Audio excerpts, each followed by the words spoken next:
Posible umanong abuti ng 30 taon sa kulungan si dating Pangulo Rodrigo Duterte, depende yan sa magiging hatol sa kanya ng International Criminal Court. Balita umabante mula kay Eileen Taliping.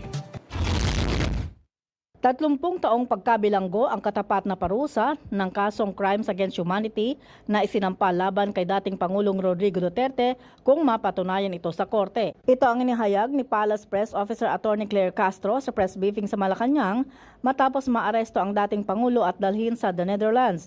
Ayon kay Castro, batay sa nakasaad sa batas, maaring umabot ng hanggang 30 taon sa bilangguan ng isang individual kapag nahatulan sa nabanggit na kaso. Gayunman, sinabi ng opisyal na nakadepende ito sa depensang maaring ma-avail ng dating presidente sakaling magkaroon ng hatol ang ICC. Ang Crimes Against Humanity ay isinampa laban kay Duterte sa ICC dahil sa umano'y extrajudicial killings na nangyari sa ilalim ng kanyang administrasyon nang ipatupad ang war on drugs.